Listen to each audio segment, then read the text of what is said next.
पर्वत ऊपर देव बरिसेले गोकुल भइले अजर ऊपर से बोलेली बेटी हो सुंदर बेटी पापा से अरज हमार ऊपर से बोलेली बेटी हो सुंदर बेटी पापा जी से अरज हमार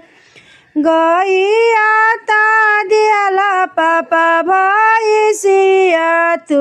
दियाला बारदा धेनु गाय दियाला बारदा धेनु गाय एक नाई दियाला सरहर ए बाबा ओही खातिन रुसल बदामाद एक नाई दियाल सरहर ए बाबा ओही में करती स्नान गैया ता दियाली बेटी भाई हम दियालियो दिहाले बारदा धेनु गाय दिहाले बारदा धेनु गाय हम नाई देबो सरोहर ए बेटी सरोहर मोरे बुनियाद सरोहर मोरे बुनियाद तना बचन जब सुनले सरोहर गइले सुखाय हंस हंसनी दोन बदह से निकलले पुराई ना गइले मुरुझाय पुराई ना गइले मुरुझाय तना बचन जब सुनले कवन भैया पापा से अरज हमार पापा से अरज हमार चाँद सूरज ऐसन बनी देई दिहलियो सरोहर के कना बुनियाद सरोहर के कना बुनियाद ले आओ समाधि कर कागजवा ले आओ कलम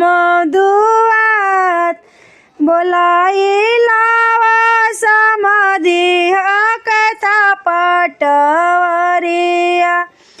लिखी दई सरोहर तोहरे नाम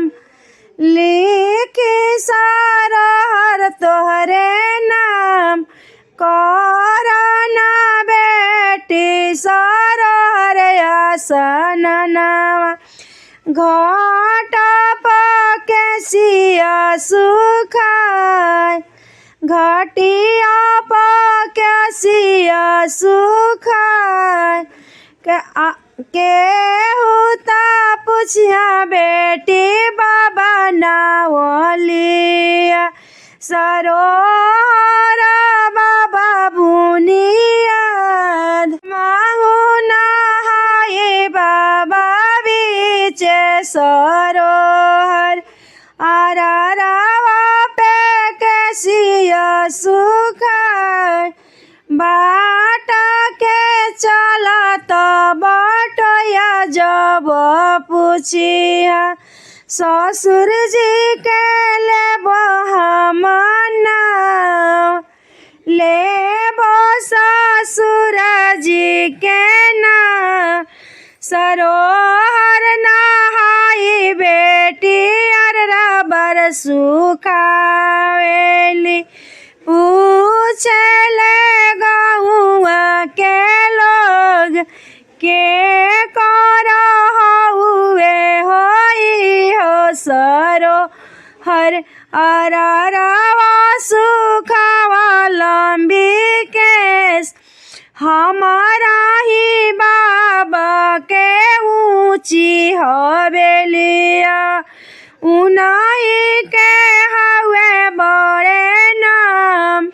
हमारा ही भैया के हवे सरोहर, बाबा के हवे बुनियाद, बाबा के